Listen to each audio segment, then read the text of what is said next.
আমার পশ্চিমবাংলায় কাজ করতে গেলেও ব্যবসা করতে গেলেও সেখানে আক্রমণ হচ্ছে। বন্ধ করতে হবে। বাড়ি কোথায়? হ্যাঁ, কোন জায়গায় কাজ করে বিক্রি করছিস? তার কথা বিক্রি করছিস? নাম বল, নাম বল।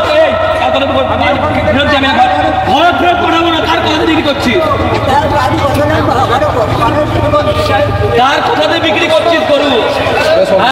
এই ঘটনাটাকে নিয়ে কেন্দ্র করে মানুষ চাইবে ধর্মীয় উন্মাদনা ছড়ানো। আমরা সেই ফাঁদে পা দেব। আমরা দুর্গাপুরের মানুষ, আপনারা যারা দুর্গাপুরে একটা ঐতিহ্য আছে, ইতিহাস আছে, এটা সম্প্রীতির মাটি, ঐক্যের মাটি। এখানে একসাথে আপনারা বিভিন্ন ধর্মের মানুষ, বর্ণের মানুষ, জাতের মানুষ সহাবস্থান দীর্ঘদিন ধরে হয়ে আসছে। কিছু রাজনৈতিক কুচক্রীরা, রাজনৈতিক কারবারিরা এই একসাথে আপনারা বসবাস করছেন, এটাকে তারা নষ্ট করতে চাইছে, ধ্বংস করতে চাইছে। সেই ফাঁদে আমরা পা দেব। এবার আসা যাক, যারা এই কাণ্ডর সাথে যুক্ত তাদের প্রত্যেকের সর্বোচ্চ শাস্তির দাবি আমরা করছি এবং শাস্তির ব্যবস্থা করতে হবে। ওই লোক দেখানো দুজনকে অ্যারেস্ট করে যদি মনে করে এখানকার প্রশাসন, এখানকার এমপি যারা আছেন শাসক দলের, যে এদেরকে বুঝিয়ে দেবো দুজনকে অ্যারেস্ট করে নিয়েছি, এই গল্প অন্তত আমি শুনব।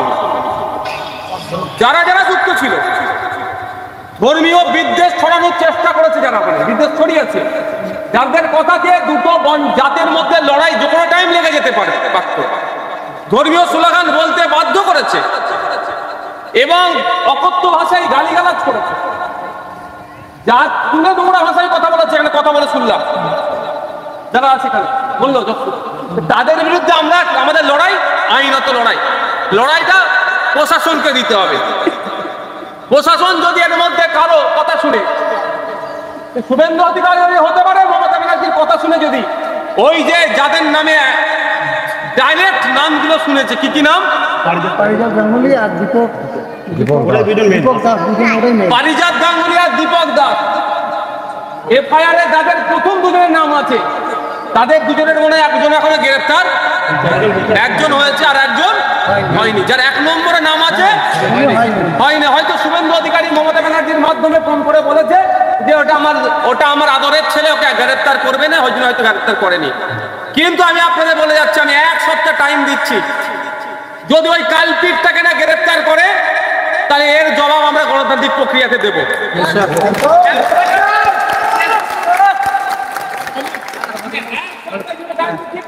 সময় দিতে হবে। প্রশাসন আমাদের চাইবো আমরা, তারা ন্যায় করবে। ছাতা লাগবে না, ছাতা লাগবে না। আমার বাপের মেরে মাথা ফাটিয়ে 8টা সেলাই করে দিল, আর আমার মাথায় ছাতা, আমার ছাতার দরকার নেই। তা আমাদেরকে মাথায় রাখতে হবে, যারা ধর্মীয় উন্মাদনা ছড়িয়ে এলাকার মানুষকে উত্তপ্ত করার চেষ্টা করছে, এই সামাজিক ব্যাধিকে আমরা সমাজের সকল স্তরের মানুষকে নিয়ে প্রতিহত করব। এদের বাংলাতে ঠাঁই দেব না। সম্প্রীতির বাংলা, ঐক্যের বাংলা, এই বাংলাতে যারা সম্প্রীতি বিনষ্ট করার চেষ্টা করবে, তাদের বিরুদ্ধে আমরা এক হয়ে লড়াই করব। যে জাতিরই মানুষ হোক না কেন, যেই বর্ণেরই মানুষ হোক না কেন, আমাদের এক পাশাপাশি অবস্থানকে যারা নষ্ট করতে চাইছে, তাদের বিরুদ্ধে আমরা এক হয়ে লড়াই করব। তাই আমি অনুরোধ করব, কারো পাতা ফাঁদে আপনারা পা দেবেন না।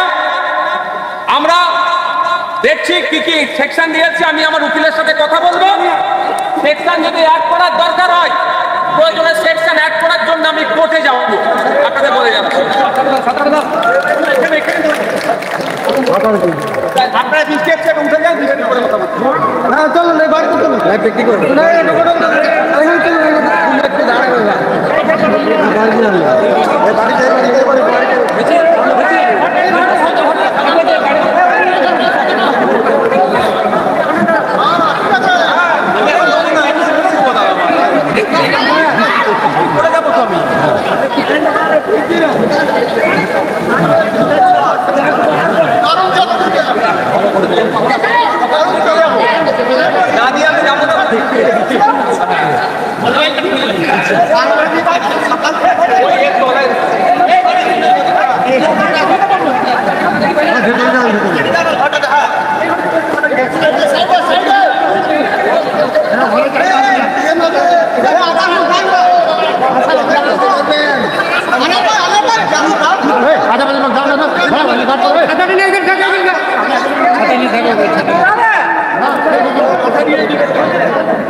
আরেকটা কথা মাথায় রাখেন, আমরা সবাই মিলে আওয়াজ তুলবো, prevention of communal and targeted violence act পশ্চিমবাংলায় লাগু করতে হবে।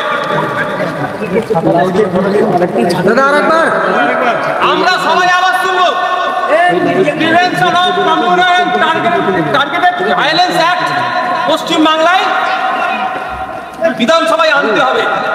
এই যে মব লিঞ্চিং টার্গেট করে যে আক্রমণ হচ্ছে, এটা বন্ধের জন্য আইন পশ্চিমবাংলাতেও করতে হবে, এটা পশ্চিমবাংলায় করতে হবে। আমরা চাই আগামী দিনে এই ধরনের ঘটনা না ঘটে, সেই জন্য মাথা ঠান্ডা করে আমরা এর প্রতিবাদ করছি যে আগামী দিনে কোনো ব্যবসায়ী না তারপর আক্রমণ হয়। বৈধ কাগজপত্র থাকার পরেও যদি পশ্চিমবাংলায় ব্যবসা করতে গেলে আক্রান্ত হতে হয়, এটা একটা মেনে নেওয়া যায় না। ছাতাটা বন্ধ করো। উত্তরপ্রদেশে কাজ করতে যাচ্ছে, বাংলায় কথা বলছে বলে তারপরে আক্রমণ হচ্ছে। কি হলো পশ্চিমবাংলায় কাজ নেই, হরিয়ানাতে কাজ করতে যাচ্ছে, তারপরে আক্রমণ হচ্ছে। আবার পশ্চিমবাংলায় কাজ করতে গেলেও, ব্যবসা করতে গেলেও সেখানে আক্রমণ হচ্ছে। বন্ধ করতে হবে। সামনে থেকে নিয়ে এসো,